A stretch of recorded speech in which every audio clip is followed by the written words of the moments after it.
Good evening, and thank you for joining us all for this, what I hope will be an important conversation. I was actually just thinking as I started this, I'm not always the biggest fan of Zoom, but as I understand, it's slippery and awful outside, and it probably would be the case that we would have been postponing this conversation if not for the miracle of Zoom so that people could get there safely. This is a conversation that we have so often among folks in our office, with stakeholders in the community. And it's one that we have been wanting to open up to parents, to guardians, to folks working with teenagers. Because, as so many of you know, and in doing this work, we have certainly over the last 10 to 15 years made some significant strides in education and prevention around domestic violence in our communities and in getting people to be willing to come forward, getting them to resources. But one of the places where we have not been as successful is with teenagers.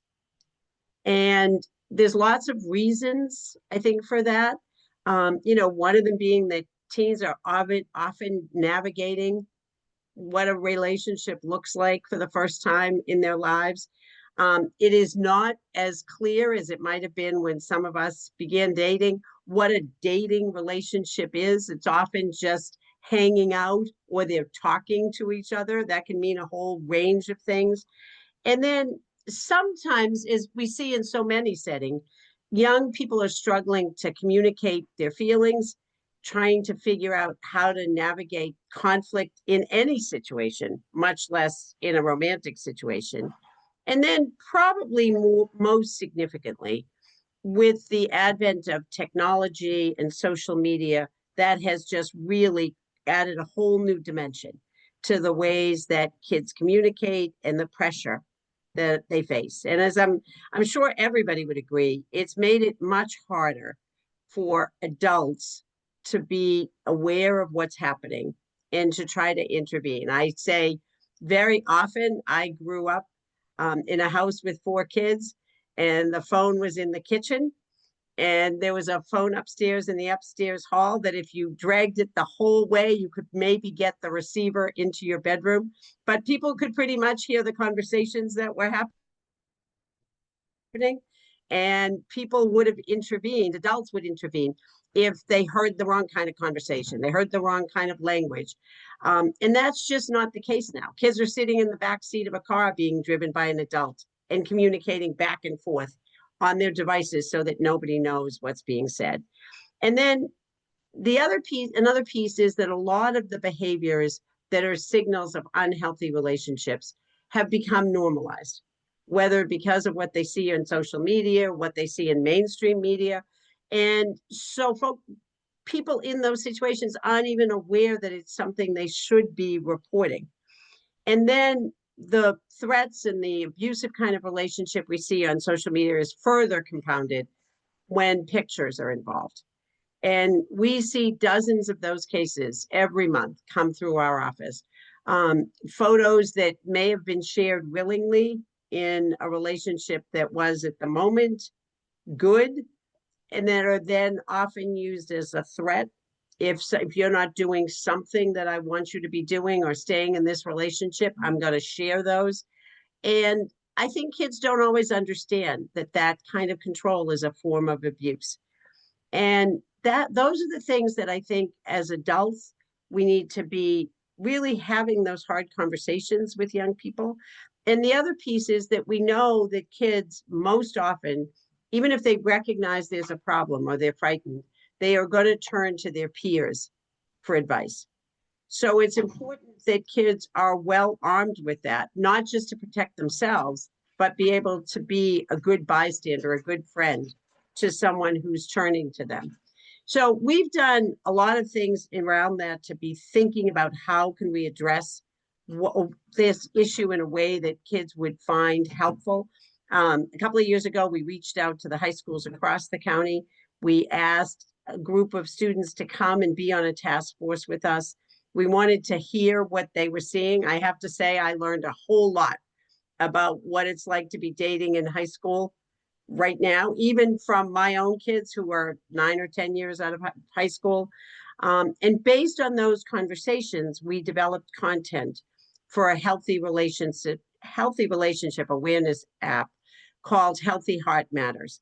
And you can find that online. It gives 12 scenarios and kind of gives a scenario that the kids told us they had seen or found themselves in. And then there are questions for somebody about when that happens or when someone tells you that, where do you put that? Is that a healthy and unhealthy kind of relationship? And then it gives them answers. If they choose incorrectly, it talks about what they're not seeing maybe. It gives them positive reinforcement if they select the right answers to those questions. And then it helps them in the end by adding up those points to kind of analyze the relationship and see whether it's healthy or unhealthy. And today is just the next piece of that. It's a way to continue that conversation and really give kids the tools they need to recognize warning signals. We see so many of these relationships that turn violent. And I think it's kind of alarming when you think about the numbers. The latest FBI report on teen relationships released last month said that there were 70,523 incidents of violence in a domestic relationship where the offenders and the victims were between 13 and 19. That's an amazing number. And that is for situations where people actually came forward and reported it. For kids under the age of 15, simple assault was the leading cause of those criminal activity. And for victims 14 and under, rape was the single biggest reported offense. So it's against that backdrop that we want to be really talking and thinking about tonight. How do we best prepare kids to be finding themselves in those situations or be advising their friends? And I'm really delighted to have Dr. Emily Rothman here with us tonight. Dr. Rothman is professor and the chair of the Occupational Therapy Department at Boston University. She holds appointments as faculty at the BU School of Public Health and the BU School of Medicine. And her area of research expertise is exactly what we're talking about, sexual and domestic violence, with a focus on autism and neurodivergent populations. She's the author of 2 books, Pornography in Public Health and Dating Violence. She has participated in projects on partner violence issues sponsored by the World Health Organization, the U.S. Center for Disease Control and Prevention, the National Institute for Health, National Institute of Justice, the Mass Department of Public Health, Boston Public Health Commission, and many others. So Dr. Rothman, thank you for making time to be with us tonight. We look forward to your leading us in this conversation. Thank you. Thank you so much for that introduction. I appreciate it. And I'm so glad to have been invited to speak with everyone tonight. By way of introduction, I'm going to add just a couple other details. So one thing that I wanted people to know is that I grew up in Middlesex County. So I grew up in Newton. So it was very meaningful for me to receive this invitation to present to you tonight. And my history is that when I graduated from college, one of my first jobs out of college was working in a domestic violence shelter. So I went with women to get restraining orders, and I learned a whole lot in that job. I was also working on the weekends for what we used to call a batterer intervention program. Now it's called Domestic Violence Offender Program. And that was like a group counseling situation where I learned a whole lot about the people who were perpetrating domestic violence as well. When I was in graduate school, I was the director of Domestic Violence Offender Services for the Commonwealth of Massachusetts. And one of my early projects as a junior faculty member was developing a counseling intervention for teens who had perpetrated dating abuse that we tested through a randomized control trial and found had a positive effect on people's behavior. So I'm absolutely looking forward to talking about all of that with you. And then there's something else that I wanted to share with you, which is that I'm also a mom in a western suburb of Massachusetts. I have 2 teenage daughters, and my daughters have both had long-term healthy dating relationships in high school. And I got their permission to share these photos with you. I will say that they've also had some dating experiences with partners where things didn't go perfectly. And so I'm really here presenting tonight both as a scholar and somebody who has some research expertise, but also as a parent. I know how hard we all are working on keeping our kids' relationships healthy and safe. So I'm rooting this presentation in this basic idea that as parents, what is it that we really want to know about dating violence? We want to know how to keep teens safe from danger and also from causing harm. We are concerned about making sure that they know what they need to know in order to have healthy adult relationships. We want to be good supports to them, and we want to help them enjoy their lives and have fun. So those are the assumptions that I'm sort of bringing into this presentation. And I also wanted to acknowledge that it can be difficult to talk about dating abuse. It can be very difficult to talk about domestic violence. It's a sensitive topic. And so right away, I wanted to share, this is the 1-800 number for the National Domestic Violence Hotline. And if anybody winds up feeling like they have more to talk about after this presentation is over, I just want to make sure that you know that you have that phone number. I thought that I would begin by sharing a little story. And I would be curious to hear from you if this is relatable or if this is something that you find realistic. Let's imagine that there's a 15-year-old student in her first dating relationship, and we'll call her Sammy. To the immense confusion of her parents, who have never heard of something called the talking stage, which is what teenagers today call the period of time when they're interested in someone but not yet dating. So Sammy went through a long talking phase with her boyfriend, who we can call Joe. Sammy and Joe finally hard launched and became Instagram official 6 weeks ago. Joe's in what Sammy considers a popular crowd, and that means that Sammy's social status is elevated by being with Joe, and her parents discover she's anxious to stay on Joe's good side because a breakup would probably hurt her reputation. A few weeks into the relationship, Sammy and Joe have a fight. Sammy's parents have to dig it out of her, but Sammy eventually tells her mom that Joe is jealous that Sammy was sending Snapchat messages to a different boy she considers a buddy. Joe apparently called Sammy names, and Sammy's been crying and is upset. Sammy's parents are surprised that she wouldn't just break up with Joe, given that he hurt her feelings. But Sammy tells her parents that she's heard that relationships take work. And Sammy's friends have told her that if someone isn't jealous, that means that they don't really care. So Joe's jealousy is a good sign. Sammy's parents are inclined to tell Sammy that she has to break up with Joe.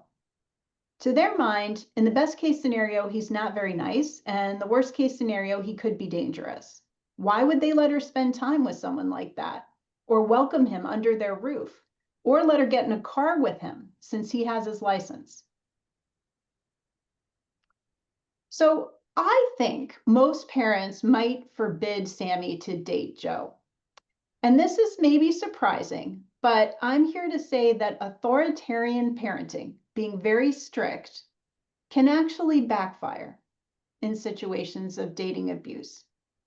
So let me explain that a little bit further and tell you what my recommendation to Sammy's parents in that scenario would be. So the first thing is I would ask them to talk with her about this myth that teen relationships take work. This is something that a lot of teens have picked up. I don't know if they've seen like TV, movies, media, where they're hearing adults talk about the fact that you need to put emotional labor into a marriage or a relationship, takes work and you have to show up and do the work. But that may be true in many marriages or in many relationships where people have a merged bank account or finances or sharing kids and parenting. But it isn't true in your first dating relationship. Your first or even your first few dating relationships should make you happy, and they shouldn't be a whole lot of work. So addressing the now pervasive myth that relationships are difficult and intense and always involve conflict, I think there's something to talk about there. I do think parents should absolutely in this scenario say that name calling is never acceptable and that it can eat away at you to hear these negative things about yourself. It's harmful to your health. And then what I would encourage Sammy's parents to do is to tell Sammy that they trust she knows how to make good decisions for herself.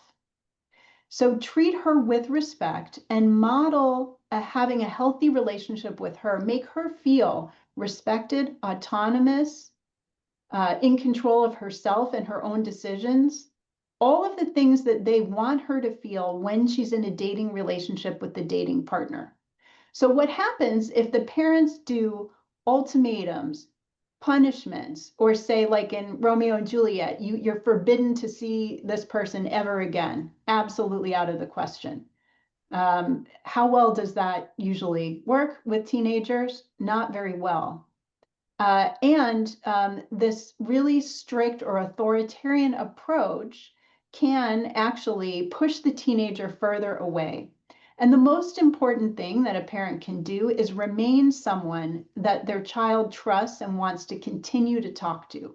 So there's a way to do that, a way of talking together about the pros and cons of what's happening in the relationship and how it's making somebody feel without coming down real hard and creating that ultimatum that can push them away.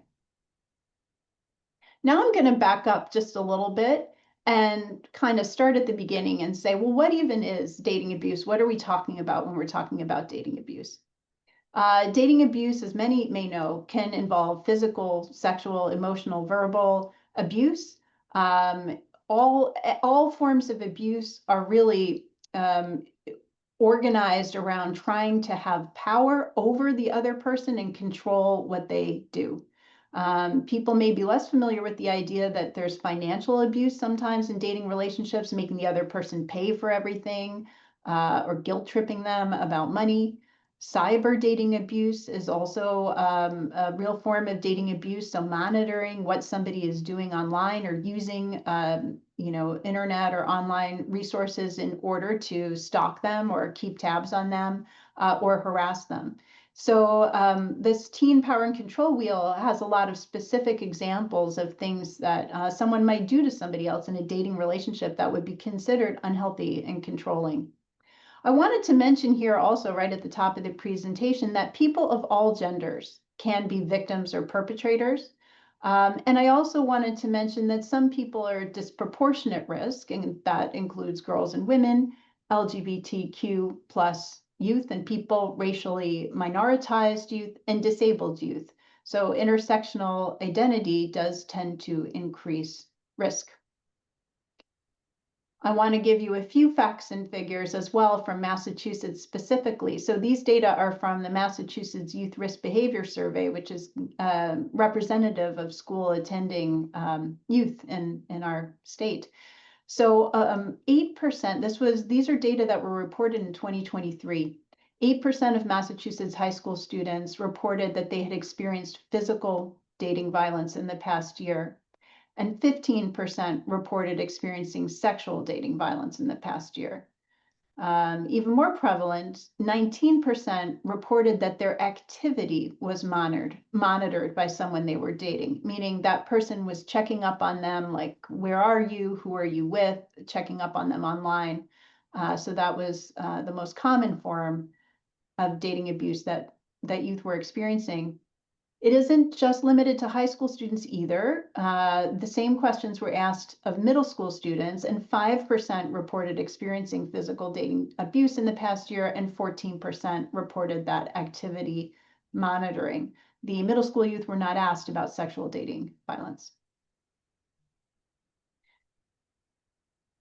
So unfortunately, family members are rarely told when their teen is experiencing dating abuse. So the most likely resource for teens, and this is natural and developmentally appropriate, it's their friends. So 61%, if they are experiencing dating abuse, are likely to tell a friend. So that's the good news because they're talking to someone. 30% tell no one.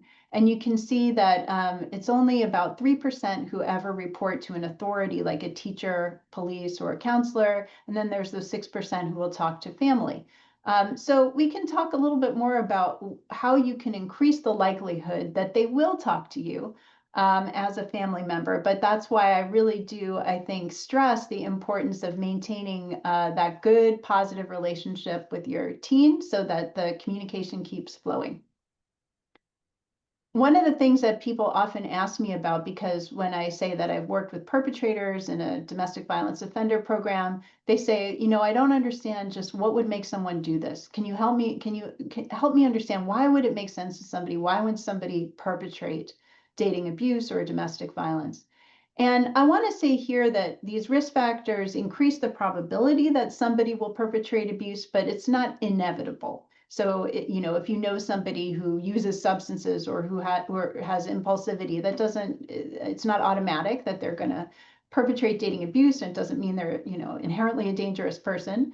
But there are some factors that can increase risk. A lot of people assume that witnessing interparental violence, so, oh, well, this person must have grown up in a home where that's what they're seeing. While it is a risk factor, it's true. An even stronger risk factor is experiencing parent-to-child abuse and also being abused by a sibling. Those can kind of be even stronger risk markers for perpetration.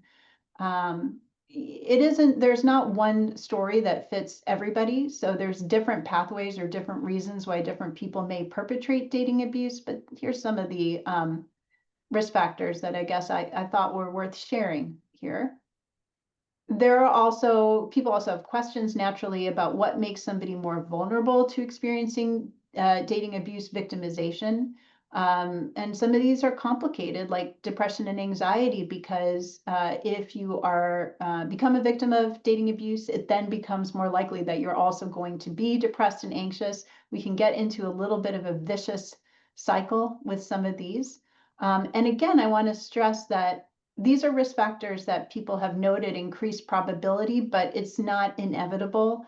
And a lot really depends on, I'm going to use this word scaffolding, but the scaffolding that parents provide to their children.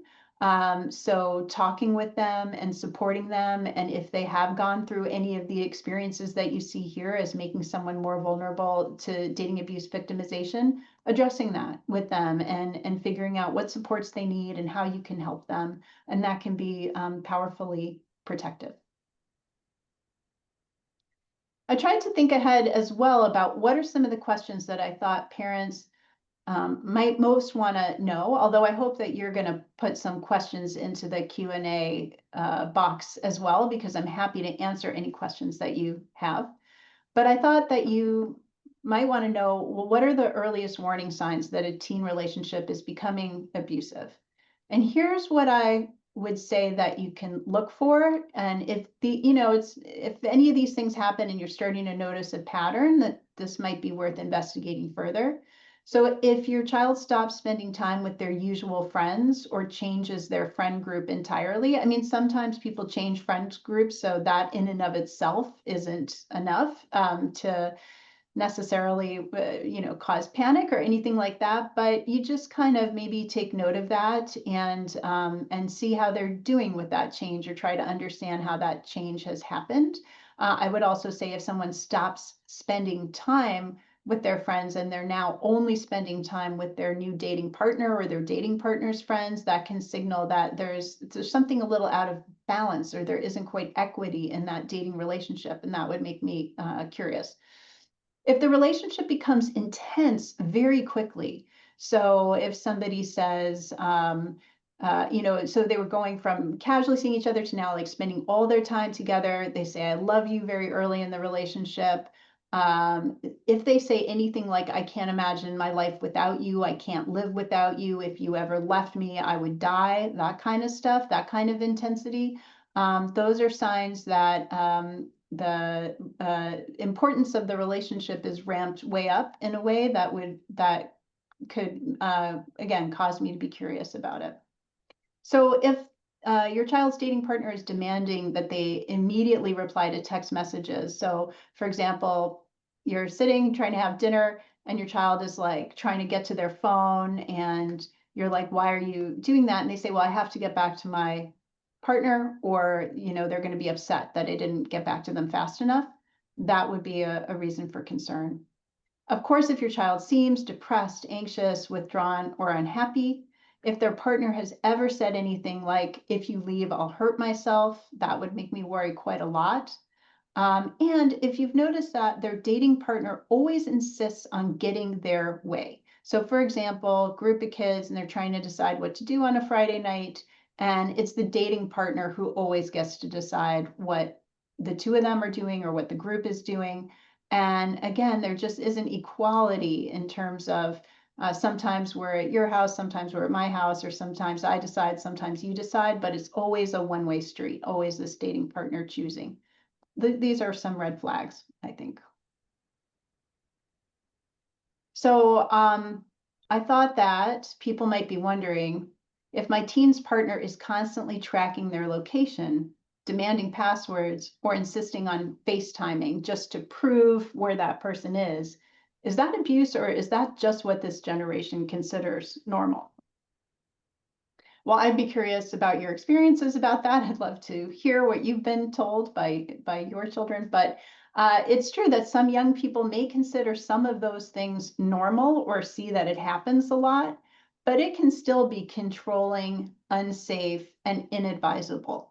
So if their dating partner demands that they turn over their phone and says, I want to go through your phone and see who you've been talking to, that's unhealthy and a violation of privacy and boundaries. Even though a lot of apps that teens use automatically alert people in their selected friend group or other people where they are, and some of that can be normative or normal, when it comes to a dating partner, I think it's helpful as a parent to talk about this idea that you deserve privacy, you deserve some boundaries, you deserve autonomy, and ways in which these like tracking activities can take away from that. How do you tell the difference between normal teenage conflict and something that's actually coercive and abusive?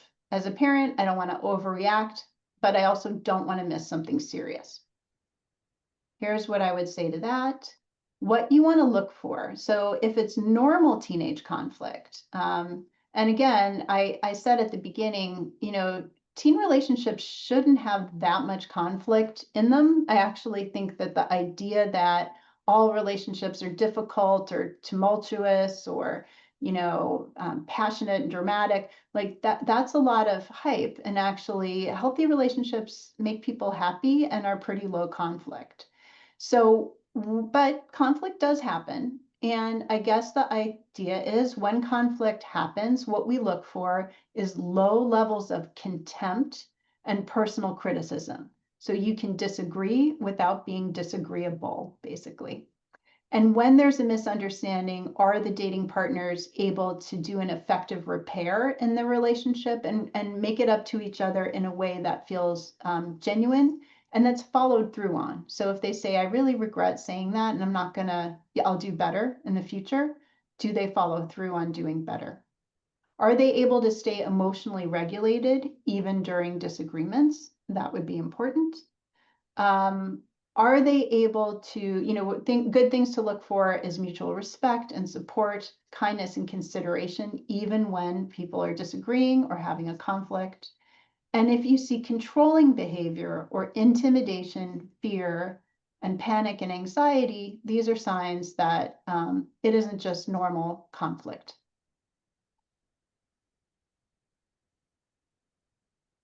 What are some safety tips for breaking up?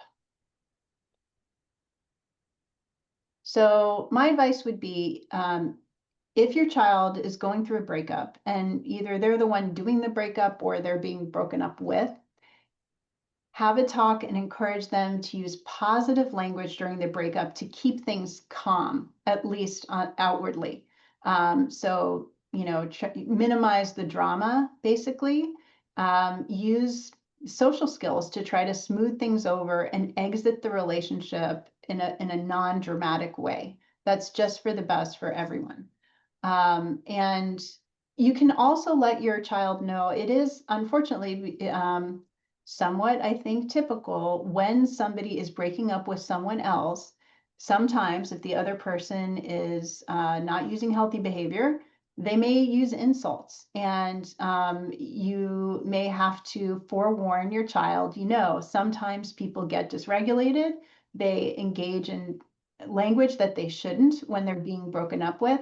And you can forewarn your child so that they don't react and they just stay focused on their goal of exiting on good, courteous terms, and not get drawn into trading insults or certainly not trading threats or anything like that. One of the things that teenagers can do to each other that is really powerfully controlling is threaten reputational harm. So, I'm going to tell everybody that you were really, you're bad at sex. I'm going to tell everybody that you're a loser. I'm going to tell everybody, whatever it is that is, if you've been intimate with someone, they now have information about you and they have the possibility of spreading reputational harm in a peer group. Your social status and your standing with peers when you're a teenager, nothing is more important, really. So you can talk ahead of time with your teen about how to strategize around that a little bit. And you can also reassure them that it's usually very short term. It's usually if somebody threatens that, they don't always follow up on it. And if they do, it's usually only captures other people's attention very short term. People can see through it often. But that is a reason sometimes that people are afraid to go through a breakup or get out of a relationship. So that's why I mention it. I do think it's important to know that if you're in an unhealthy dating relationship, that actually taking action and making a move to break up, that can be a dangerous inflection point if that partner was somebody who was prone to physical violence or threats or sexual violence. So you can try to talk with your teenager and find out if they feel safe breaking up, and also trusting them, asking them like, what would be the ideal scenario, or what do you need in order to have this breakup go as smoothly as possible? And sometimes picking and choosing the right time or the right setting can be really helpful.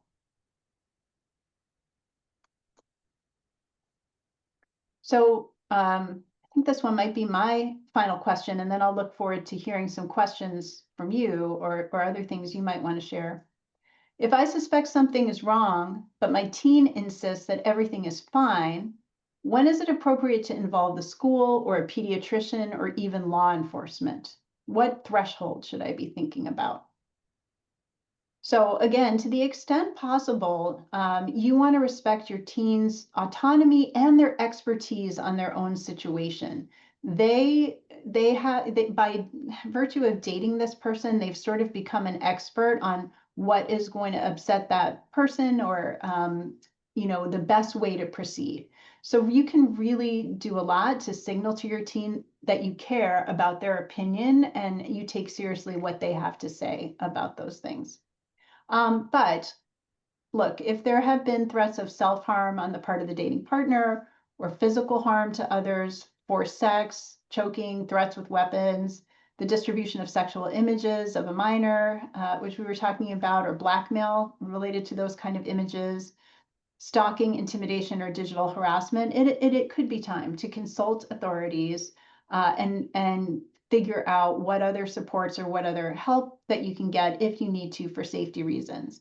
It's hard to say, there's not a one size fits all recommendation, because each situation is going to be different and you have to be careful to sort through that. And there's so many different factors that could come up that would make it either advisable or inadvisable to take the next step.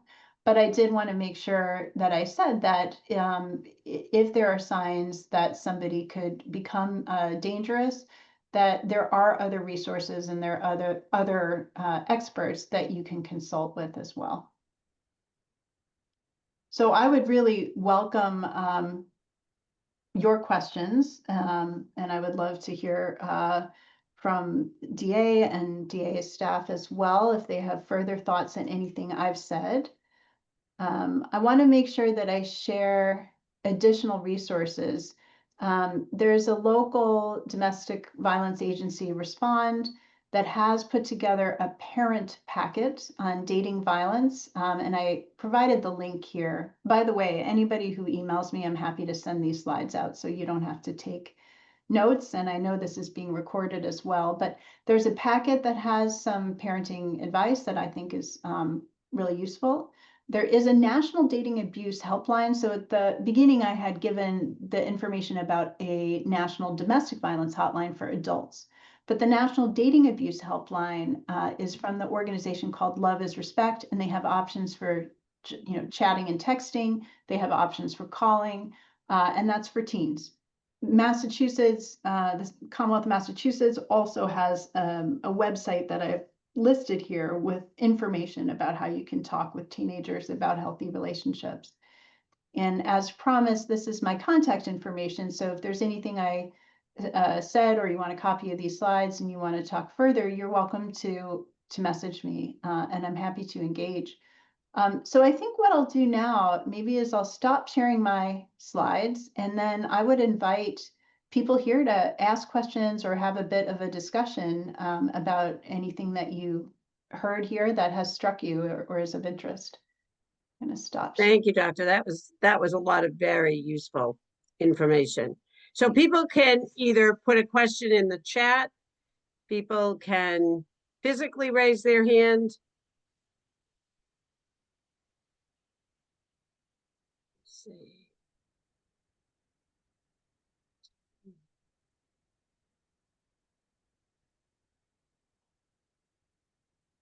So Megan or Emily, can you help us so we can see people?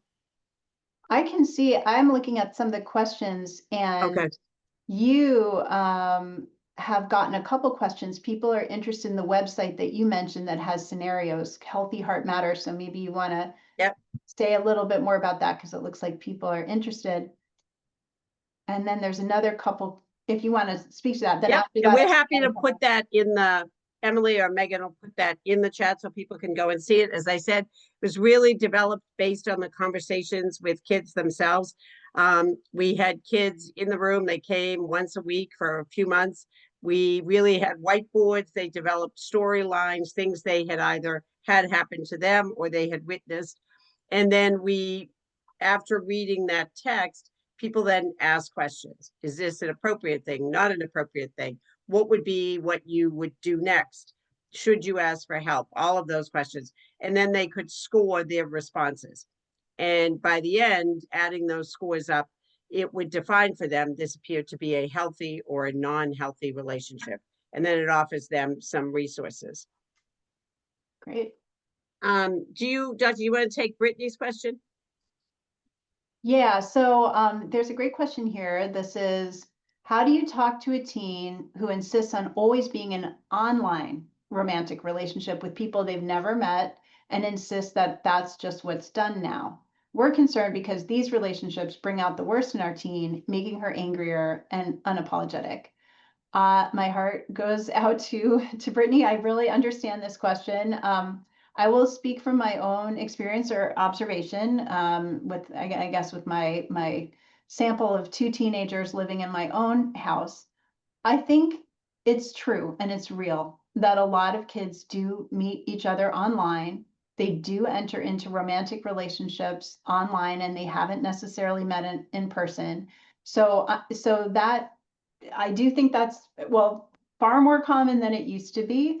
And it doesn't mean that that's easy to get used to it, but I do think that that's true, that that's happening a lot. And then I guess the part about like those types of relationships, the online relationships, bringing out the worst in the teen and making her angrier and unapologetic, that part makes me, curious and interested. And I guess, is it because they're always, I wonder if the parent and the child are getting into conflict about how much time they're on the phone, or is it because the parent thinks that you should meet this person in real life and the teenager is feeling like that's not an option or that's just not what we do? So it does sound like there's some conflict happening.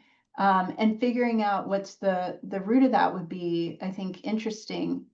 Um, again, I will just speak from my own experience as a mom. There is a moment in teenagerhood where they just become a little bit angrier and unapologetic, and you have to just sort of survive it. And they eventually chill out and mellow out a little bit, in my experience. Um, it's hard to sometimes tease apart, like, what is it that's they just seem angrier all the time, and it's sometimes hard to pin it down and figure out what is it, any one thing that's making that happen. um so I don't know if that answers it for you. I think sitting down and you're saying, how do you talk to her? Sitting down and saying, focusing on the positive and really saying, I like spending time with you. I think that you're a great kid. And I've noticed lately that it's sort of harder for us to have those fun times, or do the whatever it is, mother-daughter things that we used to like to do. Some of it is because you seem like you're on the phone a lot. Could we set aside some time to do something together? Just try to like rebuild the positive relationship bit by bit. And it's hard to do that, but it can be done, I think. And if you can, that's how you maintain that open flow of communication that will help in case any of the relationships are unhealthy.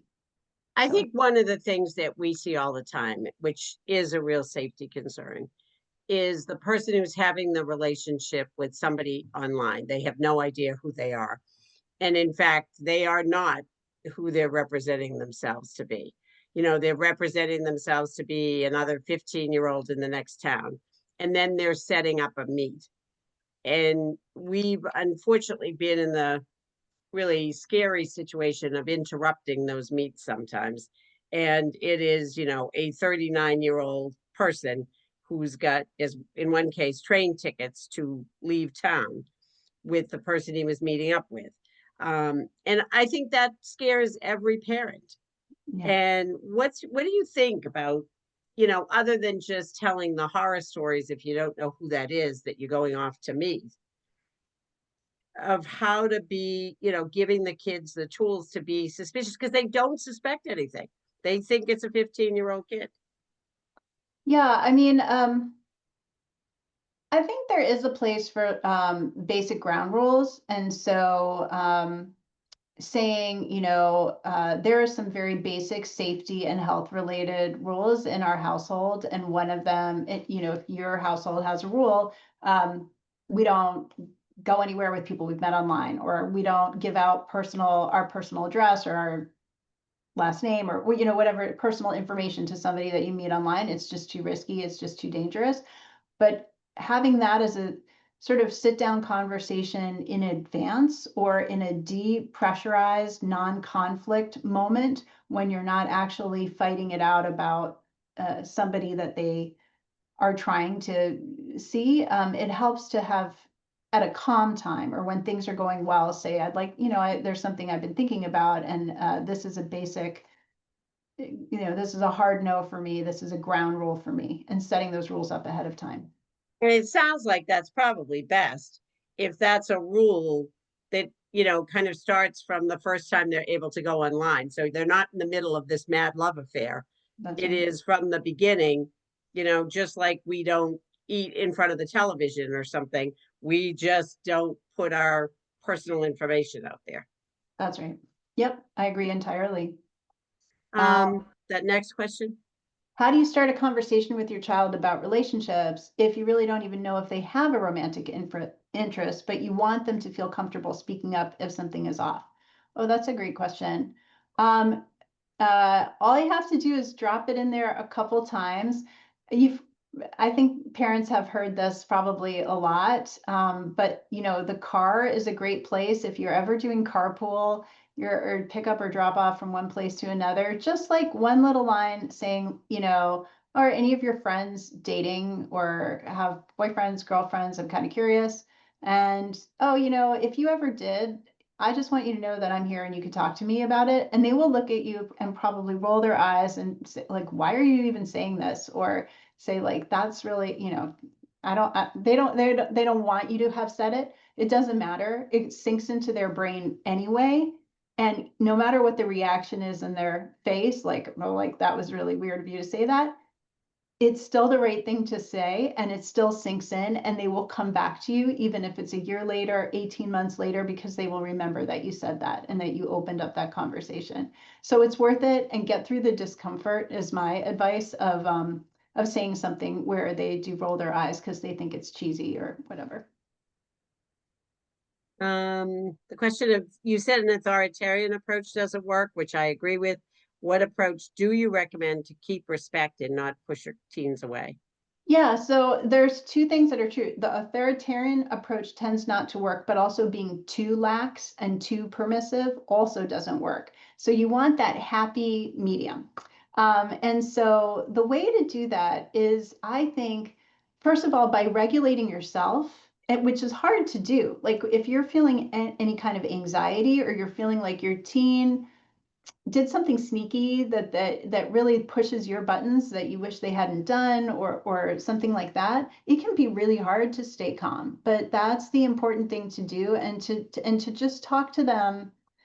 You have to, it's a when they're teenagers, it's weird. You have to transition from talking to them as if they are tiny children, where your job is to tell them what to do, and to start talking to them as if they are your, like a healthy adult that you are trying to have a healthy adult relationship with.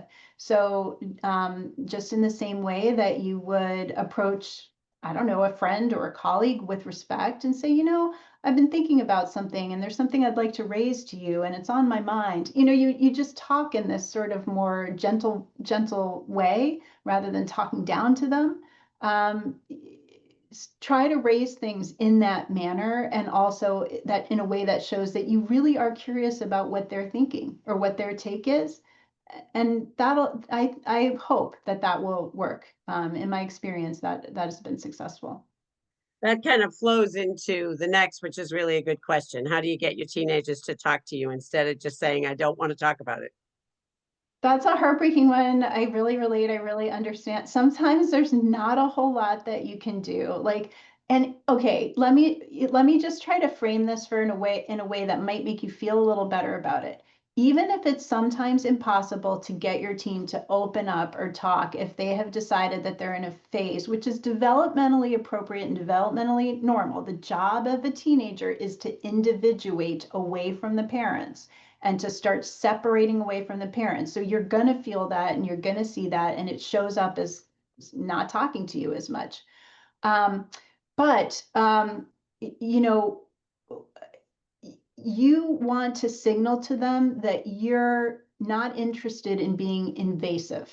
So that if they set up a boundary where they're like, I prefer not to speak about this with you, that you see it, you acknowledge it, and you model being okay with boundaries. And if you think about it that way, because that's precise, you are teaching them a very important parenting lesson in some ways, by modeling that you can see how to respect boundaries. And you can still put out there a message like, okay, I can see that you probably don't want to talk about it. No problem. I just want you to know that I care a lot about how you're doing. And if you ever are in the mood to talk about it, I'm here. Enough said. Just super short and sweet. Drop it in there. Again, they may roll their eyes, but they will remember that you said it, and they will really appreciate that you respected the boundary. Now, the one thing I would say is, when that doesn't apply, is if you are seriously worried about, the threats, violence, imminent harm kind of stuff that we were talking about. That's a whole different kettle of fish, right? Thank you. And then the next one, can we get your contact information again? We can put that in the chat or something. Yeah. And then this question, are there resources available that are specifically geared, excuse me, to social media and dating? How can teens navigate the social media backlash after the breakup or the rumors? Easy to tell them to delete their social accounts, Yeah. but we know it's all part of all of our lives, and it isn't really realistic. Yeah, that's a really great question. I don't know off the top of my head a specific resource that's about how to handle social media backlash after a breakup. I'm running in my mind through all the resources that I know that are about teens' use of social media, period. And Common Sense Media is a great Yeah, that's a web, great one. yeah, website and organization that's a go-to for me. So again, that's Common Sense Media, and I've written a couple things for them about pornography and talking to your kids about pornography. So I suggest browsing there. And then I think you've actually come up with something that is urgently needed. So top of the to-do list, I think we need to write and think a little bit more about the social media backlash and what you do. Yeah. And the problem is, and we see this often with kids, is that backlash escalates so fast. Mhm. People, it's just people piling on, or if there are photos or there's something else, and it's just going around so fast. It's very hard for kids to keep up with that. Another question, my response is usually, I can't help you or know what's bothering you without you talking about it. And that would get it off your chest. Is that the wrong response? My response is usually, I cannot help you or you know what. Ah, So I guess you notice your kid having issues or being upset. yeah. It's going to depend on the kid and on your dynamic. So I think there are kids who would experience a parent saying, if they invited you to talk and you said no, and then you come back to them again and you're like, come on, you really need to talk to me about it because it's going to get it off your chest, that they might experience that as a lot. There are other kids where that repeated bid for engagement might go over better. So it probably depends on your unique situation. The one thing that I can tell you is, if you put it out there and you just put it in the form of, I care about you, I care about what's going on with you, I like spending time with you, whenever you're up for it, I'm here for it. And sometimes it's less about with kids, you have to be indirect. So saying directly, like, I can see that you're angry, I can see that something's bothering you, let's talk about that thing. If they've already said no, I'm not in the mood to do it, no might mean no. On the other hand, you say, all right, well, hey, you know what? I was thinking of going to do XYZ, whatever it is they like to do. I'm going to go get a slice of pizza, or I was thinking of going to Starbucks. You want to come with? And just spending a little time together, loosening up together by doing something that you think they might actually like to do, and just being in each other's presence, that can get you a bit of the way there. And eventually, over time, they might choose to loosen up and tell you a little bit more about what's really on their heart. Other questions, comments? Megan, do we have anything else in the Nope. chat or out there? Nope, I don't see anything. All right, well, we've gotten our information in time. We've given some good information. We're happy to share the slides with people who've registered, and as well, Dr. Rothman's been kind enough to put her information in there. If you have questions, take a look at Healthy Heart Matters. And just thank you all for being here tonight, for making the space in the evening to start this conversation. We're grateful to Dr. Rothman. Thank you. Thanks for the invitation. Thank you all. Take care. Be safe.